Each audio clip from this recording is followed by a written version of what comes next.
So I'm joined by my next guest, Austin Hubbard, and he'll be fighting soon at April 17th. I hope I didn't butcher your name. It's probably my accent if I said it wrong. Did I say it correct?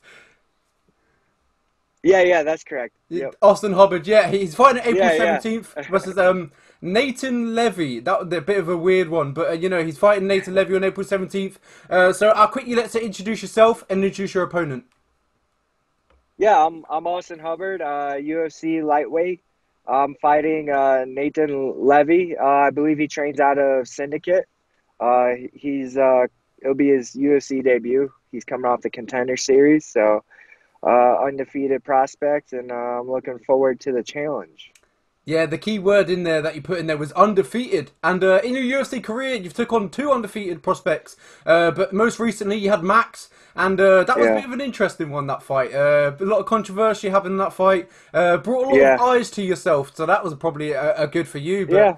what was your kind of situation on him kind of quitting on the stool and the thoughts on his corner trying to encourage him to continue? You know, when you're out there and if you know you're beat and you don't have the desire to fight through that, I mean, who am I to knock him for, not taking more damage and just be like, this is over. You won. So I don't blame him. It is what it is. I still got the win regardless. So, Mhm. uh, like I said, if he knew he was done, he couldn't go any further, he was beat, and like I said, then that's just what it is. Good on him for calling it. Yeah, so Nathan Levy is your next opponent, and yet again another undefeated prospect that they're throwing your way. We know his skills, and we know where he's good at. Against you, we kind of talked about this before the interview. Where do you think he's going to want that fight? Yeah, I think he's for sure going to be trying to get it to the ground and grappling.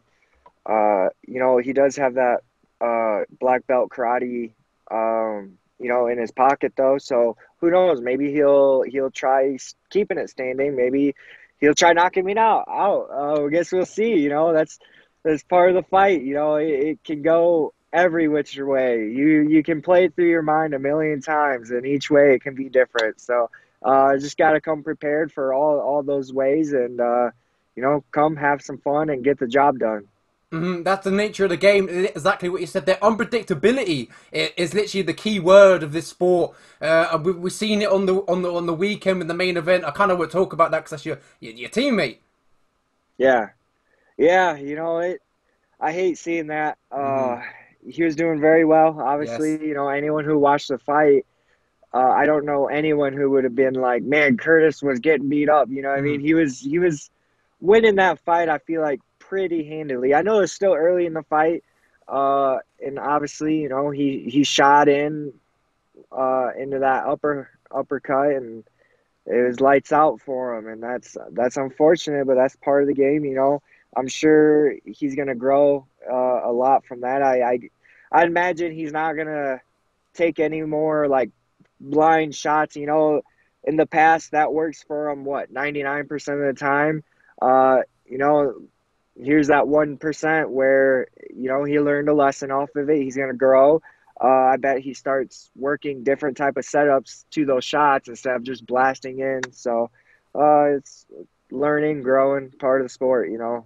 Exactly, and so we'll quickly talk about you. I want to talk about you in this interview. That's why I called you on. So when your manager called you up, said, Austin, we've got an opponent, we've got a date. It's Nathan Levy. What was the first the thoughts that went through your head? Did you know who your opponent was, or did you kind of have to give him some research?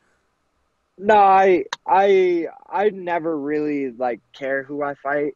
I say yes, and then honestly, I haven't even looked him up or like seen any film on him or anything yet. Other people tell me, he's a karate, he's submission, this and that. Uh, I leave that to my coaches kind of to they look it up and everything before I do, and then we start drawing the game plan. And like I said, for me, I don't really care about what they're doing. I think what I do is a bigger factor in the fight opposed to, kind of planning on what he's gonna do. Obviously, it's very important to have an idea of what they're gonna do and be prepared for that.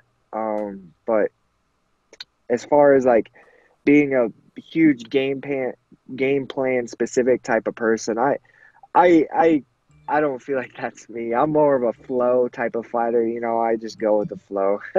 Should we say let nature take its course? Whatever happens, happens. Yeah, yeah. I just try to be as prepared as I can in all areas, and you know, go from there.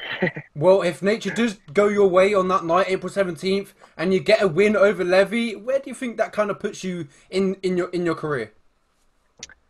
You know, it is very important to get this win against Levy. I have two more fights on this contract. I'm 1-1 right now, so to get my record to 2-1, be positive on this contract, and you know, if they make me fight out my last fight on this contract before renegotiating, then I'll do so, and I'll hopefully win that fight.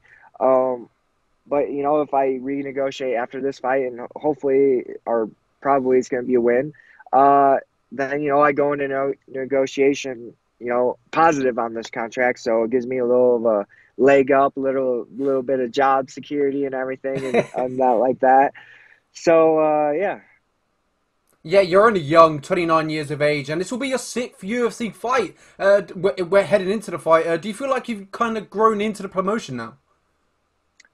Yeah, you know, I've had some, you know, it's kind of funny when people ask me who I'm fighting, and I'm like, oh, it's finally just like a regular MMA fighter, not like a golden or a medalist in an Olympic or multiple time world champion, high level black belt in, you know, jiu-jitsu. Um, like all my past opponents have had all those type of accolades, and yeah, he has that black belt in karate, and I'm not entirely sure what he's belted at in jiu-jitsu, but I'm not, I could be wrong. I don't think he's a black belt. Maybe he is. But from what I've seen, and what my coaches said, you know, this should be a good fight for me.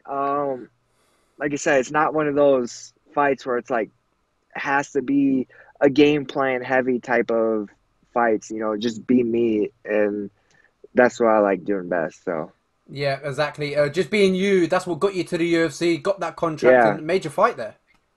yep, that's So, right. inside the UFC, against your undefeated fighters, you're 1-1. That loss did come against, you know, the superstar.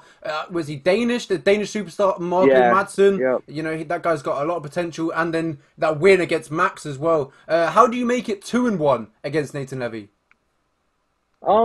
Just like I said, I think it is very important for me just to be me and go out there and have some fun. You know, don't I tend to put a lot of pressure on myself, which isn't good for when you're trying to perform at your best. You know, I've had very good camps, my last couple of camps, and then you know it kind of puffs my confidence, and I get ahead of myself a little bit. You know, and I feel like I have that in check, you know, really well. I've been working a lot with a mental coach since my last fight, and I feel like the benefits of that are gonna show, you know, and I feel like I'm gonna be ready and prepared in that moment to, you know, show up fight night, and I'm excited for it. Well, thank you so much for joining me. I don't want to keep you for too long. As you said there, Yeah, no you're coming problem. into training camp. I want you to get prepared as much as possible. So thank you for your time. I appreciate it, and I wish you the Yeah, best no of luck on problem. April 17th. Thank you. I appreciate it as well. Thank you so much.